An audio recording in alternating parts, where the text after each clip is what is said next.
اسقف اعظم جو ان کا ہے، جو عبادت کا ان کا سب سے بڑا پادری ہے، وہ بھی بیٹھا ہوا لاٹ پادری، وہ بھی دیکھ رہا ہے کہ اچھا اسے بتایا جا رہا ہے جناب یہ ان کا امیر المومنین ہے، بغل میں اس نے جوتے دبائے ہوئے اور پانی سے گزر کے آ رہا ہے، اور یہ جو آگے چل رہا ہے انہوں نے کہا یہ اوپر کون بیٹھا ہوا؟ انہوں نے کہا یہ اس کا غلام ہے۔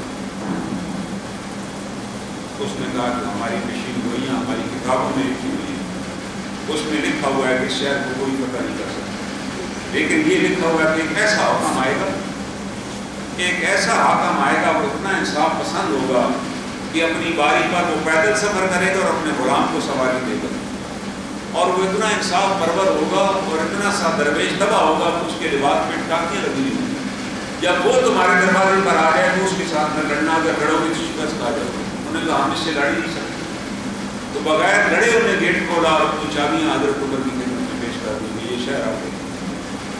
یہ اسلام کی سب سے بڑی فتح ہے، جو کہتا ہے اسلام تلوار پر طاقت کے زور پہ قبضہ ہوا ہے، اسلام پھیلا ہے، تو ان سے پوچھا جائے کہ بھائی بیت المقدس کیسے فتح ہو گیا؟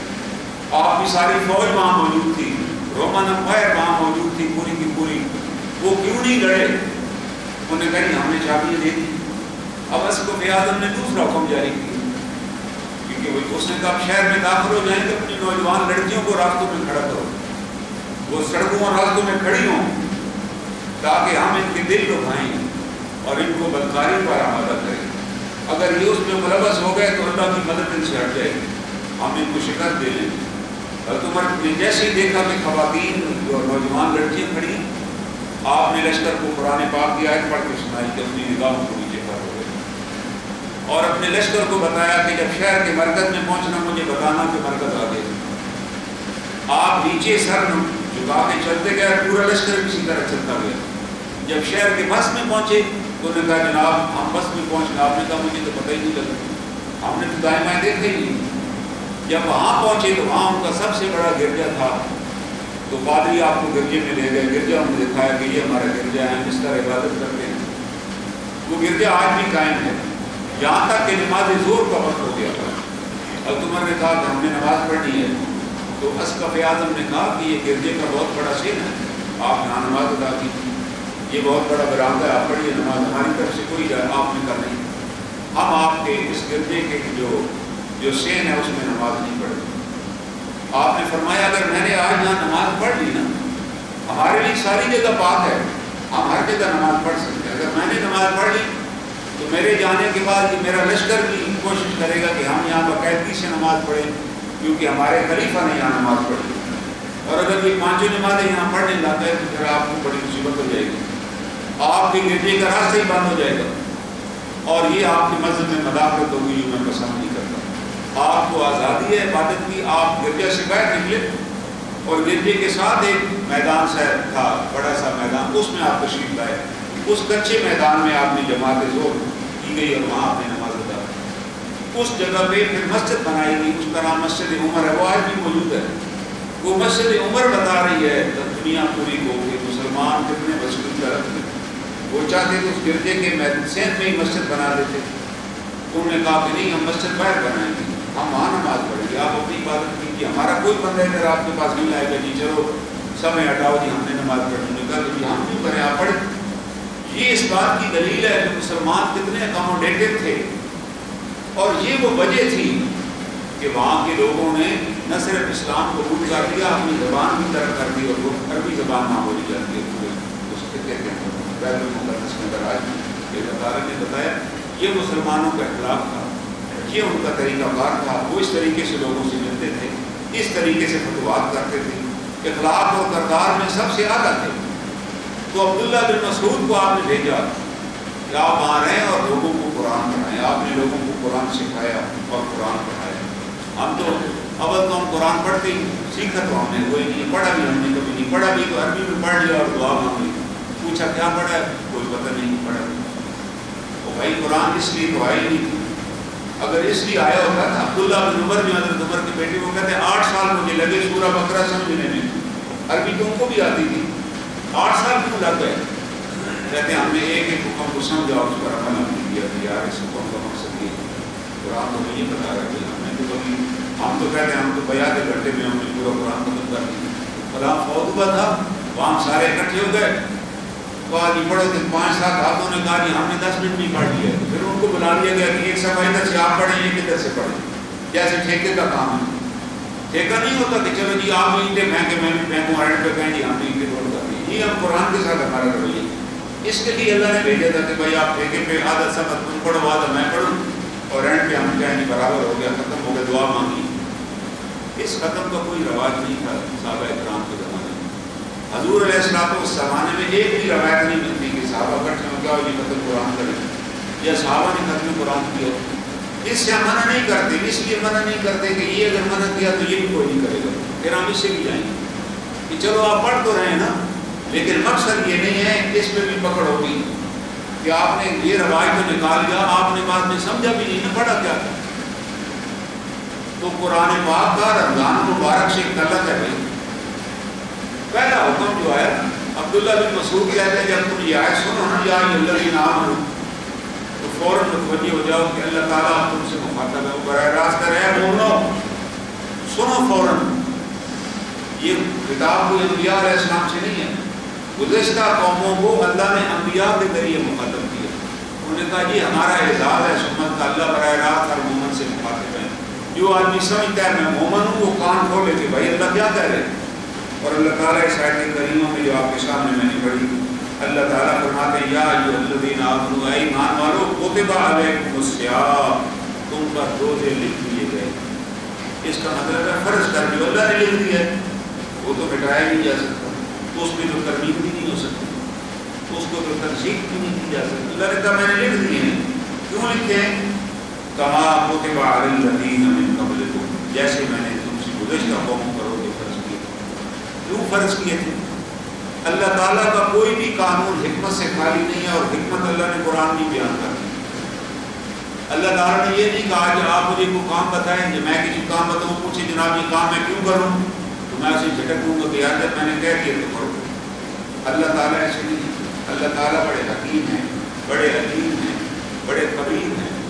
اللہ نے جب حکم دیا تو اللہ صاحب وجہ بھی بتا دیا بھائی میں نے یہ حکم اس لیے نہیں دیا کہ آپ کو بھوکا پیسہ رکھوں، میں نے حکم اس لیے دیے لعلکم تتقون تاکہ تمہارے اندر تقویٰ پیدا ہو جائے، تمہارے اندر اللہ کا دھیان پیدا ہو جائے، تمہارے اندر اللہ کا خیال پیدا ہو جائے کہ اللہ دیکھ رہے ہیں کہ آپ نے روزہ رکھا ہوا ہے، بڑی سخت پیاس لگی ہوئی ہے، گھر گئے تو چاہے بچہ ہے یا بڑا ہے وہ یہ نہیں کرے گا کہ روزہ تو ہے یا کوئی بھی نہیں دیکھ رہا پانی پی.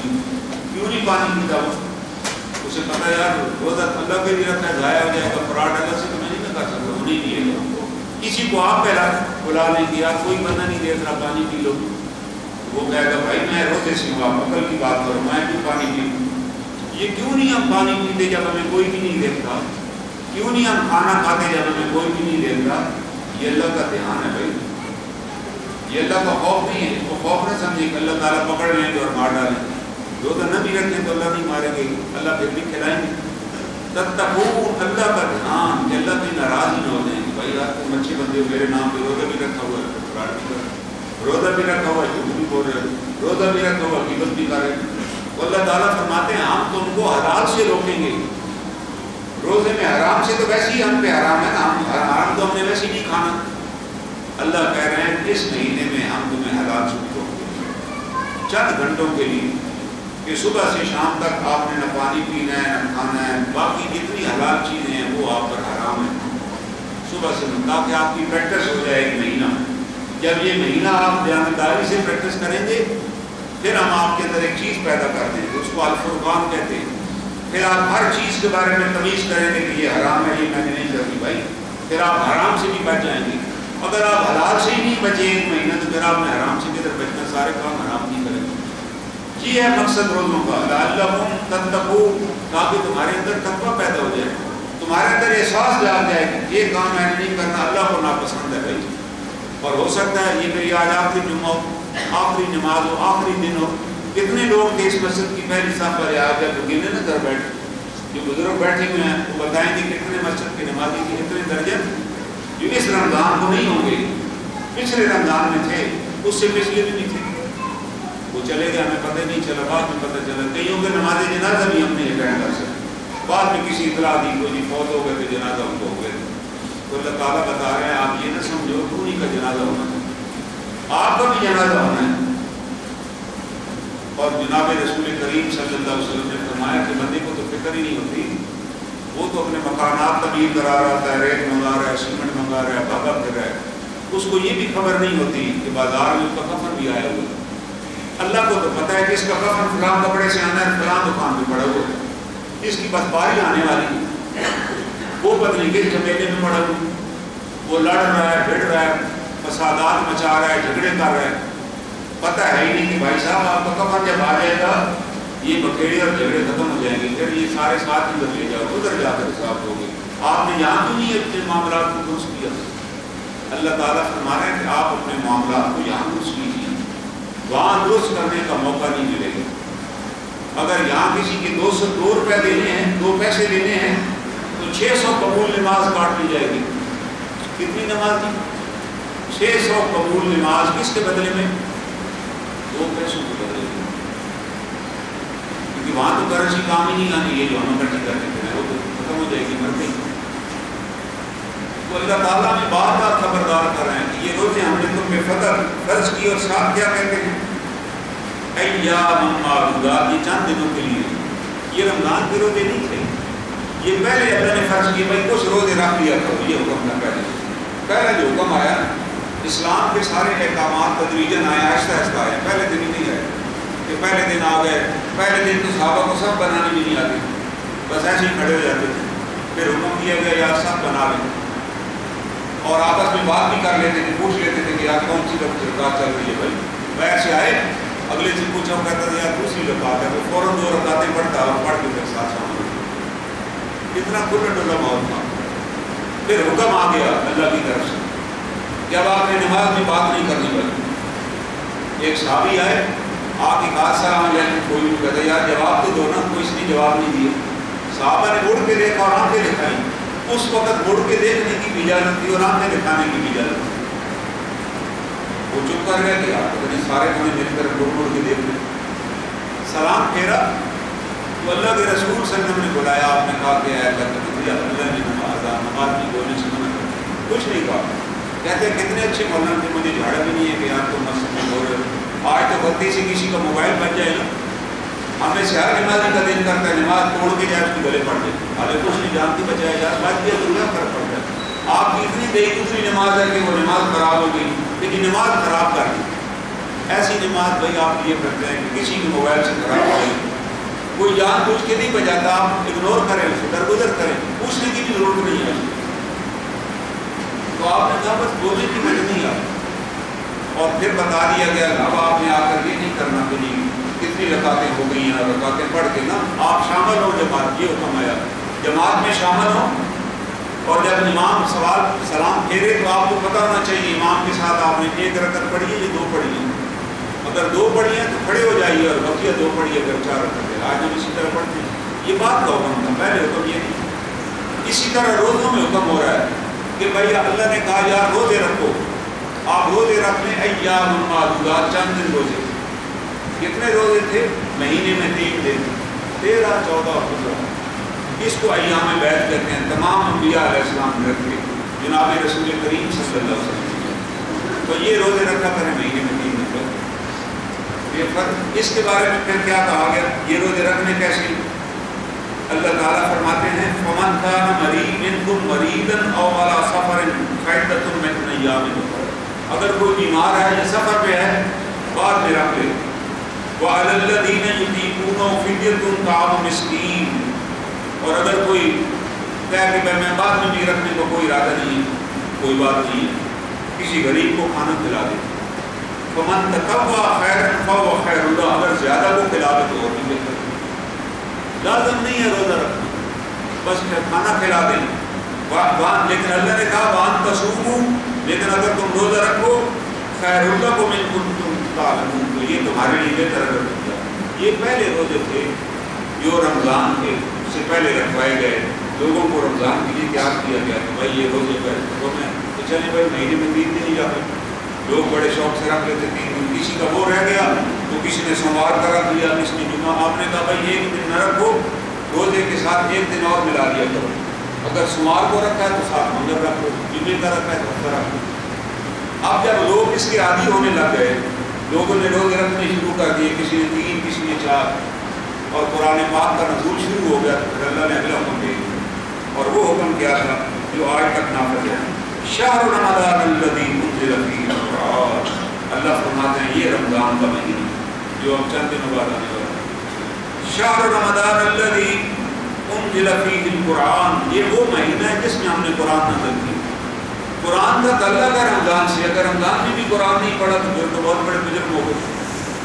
یعنی روزے کی کتنی بڑی عبادت ہے، باقی ہر عبادت ایٹ اے ٹائم آپ ایک ہی کر سکتے ہیں، لیکن روزہ ایک واحد عبادت ہے۔ آپ روزہ رکھ کے طواف بھی کر سکتے ہیں، روزہ رکھ کے تلاوت بھی کر سکتے ہیں، روزہ رکھ کے نوافل بھی پڑھ سکتے ہیں، روزہ رکھ کے صدقہ بھی دے سکتے ہیں، ہر اجر ہر عمل بڑھ جائے گا، کیونکہ آپ روزے سے تھے نا، اس عمل کی قیمت بڑھ جائے گی۔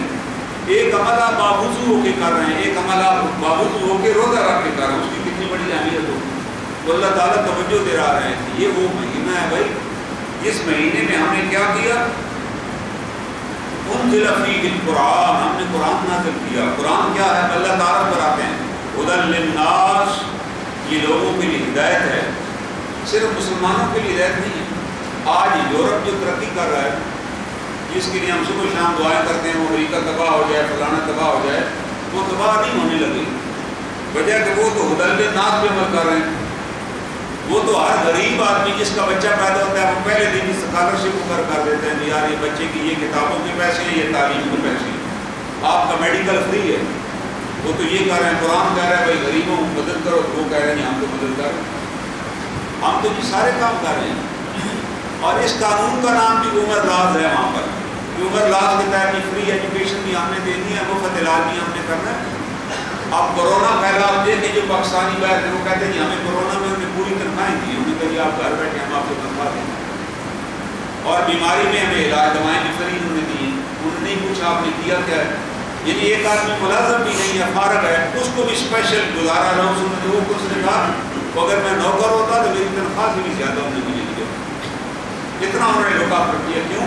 وہ کہتے ہیں جی ریاست کا کام ہے ہر شہری کو یاد پوری کرنا، صرف لکھ دینے سے کہ ریاست مدینہ بن گئی تو بن جائے گی، تو ریاست مدینہ اپنی ایک ڈیوٹی بھی پوری نہ کرے تو ریاست مدینہ نہیں، وہ تو آپ ریاست مدینہ کو بدنام کر رہے ہیں۔ آپ نے توہین کیا ہے اس کا نام رکھ کے، کیونکہ آپ نے تو وہ کام ہی نہیں کیا ریاست مدینہ بن، وہ ریاست مدینہ بنائے بیٹھے ہیں،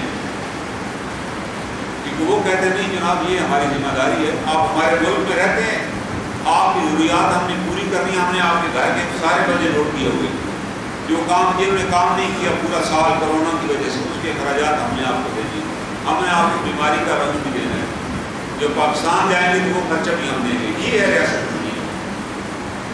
تو اللہ تعالیٰ فرماتے ہیں ھدی للناس وبینات من الھدی، اور اس کے اندر واضح ہدایات ہیں، اس کے اندر کوئی کتاب میں ایسا حکم نہیں ہے جو کوئی عالم کہے کہ یہ حکم بھائی بڑے نیک بندوں کے لیے، آپ کے لیے تو ہے ہی نہیں، یہ حکم تو آپ عمل نہیں کر سکتے۔ اللہ فرماتے ہیں یہ حکم سب کے لیے، جناب رسول کریم صلی اللہ علیہ وسلم کی ذات کے لیے بھی وہی حکم ہے، اور ایک عام ادنا مسلمان کے لیے بھی یہ حکم، بنیادی احکام کو یہ نہیں ہے کہ حضرت جو ہے اب انہوں نے کیونکہ اتنی عبادت کر لی ہے، میں ایک جگہ جانے کا اتفاق ہوا تو لوگ دھوپ میں باہر بیٹھے ہوئے، میں نے ان سے پوچھا کہتے ہیں کہ حضرت صاحب نے باہر نکلے ہیں تو ہم نے ان کی زیارت کرنی ہے، میں کہتا ہوں صبح فجر پہ کیوں نہیں تھے؟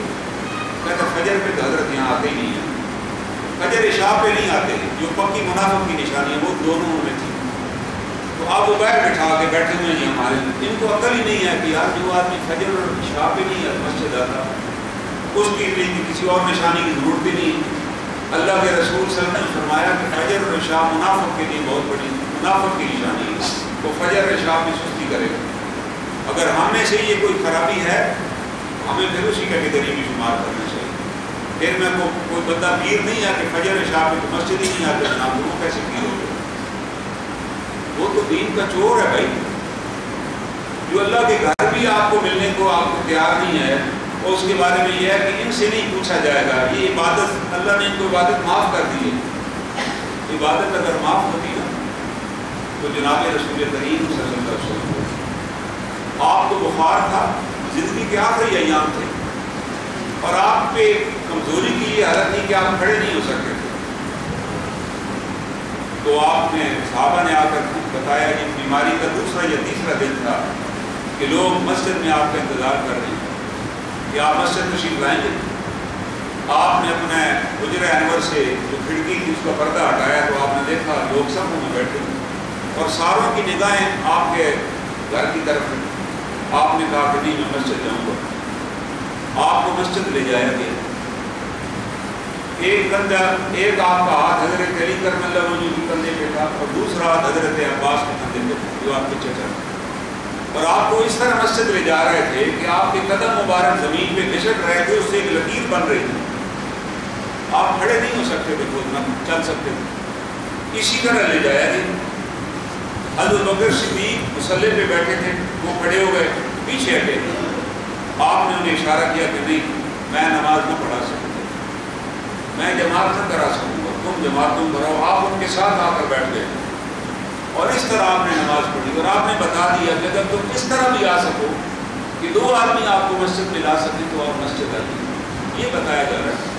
ہاں بیمار ہیں تو گھر پڑھ لیجیے, لیکن یہاں حضرت صاحب ہٹے کٹے ہیں اور مسجد ہی سرے سے نہیں آتے, کہتے جی مجھ سے تو پوچھا ہی نہیں جائے گا. تو یہ کیسے ہو سکتا ہے؟ اگر یہ عمل ہوتا تو اللہ کے رسول صلی اللہ علیہ وسلم یہ کر کے بتا دیتے کہ بھائی نہیں, آپ نے بتا دیا کہ بھائی نماز ثابت نہیں ہو سکتی, آپ آئیے مسجد. یہ تھا حکم, یہ دین ہمیں سکھایا گیا. اور ساتھ اللہ فرماتے ہیں وَبَيِّنَاتٍ مِّنَ الْهُدَىٰ وَالْفُرْقَانِ, اور یہ فرقان ہے قرآن. اگر تمہارے اندر یہ قرآن آ جائے گا تو تمہیں تفریق آ جائے گی حق اور باطل کی. حق کیا ہے؟ اگر قرآن نہیں آئے گا تو تم تفریق کیسے کرو گے؟ اور ساتھ اللہ تعالیٰ فرماتے ہیں فَمَنْ شَهِدَ مِنْكُمُ الشَّهْرَ فَلْيَصُمْهُ, تم میں سے کوئی بھی رمضان کا مہینہ پائے تو وہ روزہ رکھے. اب روزہ فرض ہو گیا. وَمَنْ كَانَ مَرِيضًا أَوْ عَلَىٰ سَفَرٍ فَعِدَّةٌ مِّنْ أَيَّامٍ أُخَرَ, کوئی مریض ہو یا سفر پر ہو تو بعد میں روزے رکھے یا واپس آئے. پہلے یہ نہیں تھا حکم, پہلے تھا فدیہ دے دے تو بس ٹھیک. اب اللہ نے کہا نا, اب آپ جب واپس آئیں گے تو روزے رکھیں گے. بیمار ہوں گے, صحت ہوگی تو روزے رکھیں گے. صرف وہ بیمار جو بزرگ ہے انسان, جو اتنا بزرگ ہو چکا ہے کہ اب وہ بیچارہ صحت مند بھی ہو سکے تو روزہ نہیں رکھ سکے گا, اس کے لیے معافی تھی. وہ فدیہ دے گا, 2 وقت کے کھانے کا خرچہ دے گا کسی مستحق کو, باقی تو کسی کے لیے روزہ معاف نہیں. اور اللہ تعالیٰ کیا فرماتے ہیں یرید اللہ بکم الیسر, اللہ تمہارے لیے آسانی چاہتے ہیں. ولا یرید بکم العسر, وہ تمہاری لیے تنگی نہیں چاہتے. ولتکملوا العدۃ ولتکبروا اللہ علی ما ہداکم, تم ان روزوں کو شمار کر کے گن کے رکھو کتنے رکھے ہیں, اللہ کی بڑائی بیان کرو. علی ما ہداکم, اس نے تمہیں ہدایت بخشی. ولعلکم تشکرون, اور تاکہ تم شکر گزار بندے بن جاؤ. اللہ کا احسان ہے, اللہ نے ایمان اور صحت کے ساتھ روزے عطا کی. ہمیں دعا مانگنی چاہیے کہ یہ رمضان مبارک ہم ایمان اور صحت کے ساتھ گزاریں. خدا نہ خاصہ بیماری آ جائے, بیماری آ گئی تو نماز سے بھی جائیں گے, روزے سے بھی جائیں گے. اور وہ بیماری کب آتی ہے کہ 4 آدمی کی افطاری میں نے کھا لی, تو بیمار تو میں نے خود ہی ہونا ہے, پھر روزہ تو کوئی اور ہی رکھے گا. اس بیماری کا مجرم میں خود ہوں, یہ بیماری میں نے خود کی. یاد رکھیے اب رمضان میں ہم نے کرنا کیا ہے, وہ چند کام آپ کو بتا دیتے ہیں. ایک تو ہم نے قرآن پاک منگوائے ہیں بھائی بڑے سائز کے ترجمے والے. میری تمام ساتھیوں سے گزارش ہے کہ ترجمے والے قرآن پاک پڑھیے. بڑا آسان ہے کہ ہر نماز کے بعد کم از کم 3 رکوع ترجمے سے پڑھیں, 5 منٹ لگیں گے. فجر, ظہر, مغرب, عشاء, ہر جگہ قرآن پاک ہوتا ہے. جہاں بھی نماز پڑھیں, نماز کے بعد بیٹھ جائیں, کم از کم 3 رکوع ترجمے سے پڑھیں, تو ایک دن میں آپ کا ایک پارہ مکمل ہو جائے گا, اور مہینے میں آپ کا قرآن پاک پورا مکمل ہو جائے گا. آپ ترجمے سے پڑھ چکے ہیں. سال میں 2 دفعہ قرآن پاک پڑھنا لازم ہے.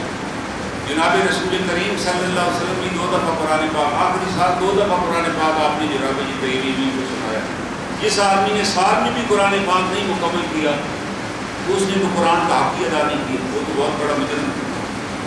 ایک کام تو یہ. دوسرا کام یہ ہے کہ جہاں آپ رہتے ہیں نا اپنے محلے میں اور ہندو کاروں میں, ان کا پتہ کریں, ان کی لسٹ بنائیں کہ کتنے ایسے لوگ ہیں جو سحری نہیں کر سکتے, جن کے آپ افطاری کا بھی انتظام نہیں ہے. وہ آپ پہلے محلہ 2-3 دوست مل کے اس کا انتظام کریں. اگر آپ نے انتظام نہیں کیا مہینے سے شروع, تو پھر بھی آپ اللہ کے مجرم ہیں. پھر بھلے روزہ رکھے نہ رکھے برابر ہی ہے تقریباً. کیونکہ آپ نے ایک صحابی کو بتایا کہ تمہاری نماز نہیں ہوگی اگر تمہارا پڑوسی بھوکا سو گیا. تو اس نے پوچھا جی پڑوس سے کیا مطلب ہے؟ گھبرا گیا وہ. آپ نے کہا 40 گھروں تک تمہارا پڑوس ہے. بھائی جو میرا محلہ ہے نا مجھے ساروں کی خبر ہے، ان کے بچے کیا کام کرتے ہیں، وہ خود نوکری کام کرتے ہیں، گاڑی کب خریدی، جھگڑا کس کے ساتھ کیا. اگر مجھے یہ پتا ہے تو مجھے یہ بھی تو پتا ہونا چاہیے نا کہ میرے محلے میں یتیم کتنے ہیں اور بیوائیں کتنی ہیں، میرے محلے میں بیمار کتنے ہیں اور مسکین کتنے ہیں. اگر میں نے ان کی خبر گیری نہیں کی تو اللہ کے یہاں مجرم ہوں گا، یاد رکھیے. تیسرا کام کہ قرآن پاک کا پورا شیڈول بنا لیجیے، کثرت کے ساتھ میں نے تلاوت کرنی ہے. چوتھا کام کثرت سے اللہ کا ذکر کرنا ہے، لا الہ الا اللہ محمد رسول اللہ. استغفار پڑھنی ہے اور جناب رسول کریم صلی اللہ علیہ وسلم کی ذات اقدس پر کثرت سے درود شریف پڑھنا. یہ دین آپ کی ذریعے ہم تک پہنچے. ہم آپ کے اس احسان کا بدلہ اتار ہی نہیں سکتے. یہ سب سے بڑا احسان ہے جو اللہ نے ہم پر کیا جناب رسول کریم کی وجہ سے. اور اللہ تعالیٰ نے اس احسان کا ذکر کیا قرآن میں. اللہ تعالیٰ نے ذکر کیا، اللہ نے کہا کہ وہ ذات لقد من اللہ، جس نے تمہارے اندر تمہاری جنس کا رسول بھیجا اور اس نے تمہیں ہدایت دی، تمہیں پاکیزگی عطا کی، تمہیں دین سکھایا. یہ اللہ کا عظیم احسان ہے. اور احسان کا حق یہ ہے کہ ہم کثرت سے درود شریف پڑھیں. اور آخری بات یہ ہے کہ کثرت سے استغفار بھی کریں تاکہ ہماری روزے میں، ہماری تلاوت میں جو کمی کوتاہی ہو جائے اللہ تعالیٰ معاف کرے. جتنا استغفار کریں گے اللہ اتنا تقرب نصیب کرے گا. اور سحری کے وقت جب جاگے تو 10-15 منٹ پہلے جاگ لیں، کم از کم 2 دفعہ بھی پڑھ لیں. زندگی میں یہ تو ہو سکے کہ ہم زندگی میں کبھی تہجد تو نہیں پڑھ سکے تو رمضان شریف میں کھانے کے لیے اٹھ جاتے 2 دفعہ پڑھ لیں، ہمارا شمار تہجد پڑھنے والے میں ہو جائے گا. جس کو اشراف کی نماز کہا گیا، تہجد کی نماز ہے یا اشراف کی نماز ہے جو اللہ کے تعلق والے کو اس کو کوئی بھی نہیں دیکھتا، وہ انسان گھر میں اکیلے میں پڑھتا ہے. تو اگر ہم اس پر عمل کریں گے ان باتوں پر تو یہ ہمارا مقبول رمضان ہوگا. یہ وہ روزے ہوں گے جس کو اللہ قبولیت عطا فرمائیں گے، جس کی اللہ کے یہاں قیمت ہوگی اللہ تعالیٰ سے. اور ایک اور اہم بات جو بھول گئی وہ یہ ہے کہ جتنے فضول کام ہیں ان کو ابھی روزوں سے پہلے مکمل کر لیں. جو شاپنگ کرنی ہے، خریداری کرنی ہے، کسی سے ملنا ملانا ہے، یہ 1-2 دن میں اس کو مکمل کریں. رمضان شریف میں کہ جی فلاں جگہ جا رہے ہیں، فلاں کو ملنے جا رہے ہیں، فلاں زمین دیکھنے جا رہے ہیں، فلاں یہ کام بعد کے ہیں. رمضان المبارک کو اس کاموں میں ضائع نہ کریں، فضول کاموں میں. یہ ذہن میں رکھیں کہ پتہ نہیں اگلا رمضان ہمیں نصیب ہوگا کہ نہیں ہوگا. اللہ تعالیٰ سے دعا ہے اللہ تعالیٰ ہمیں اس آنے والے مقدس مہینے کا عطا کرنے کی. واخر دعوانا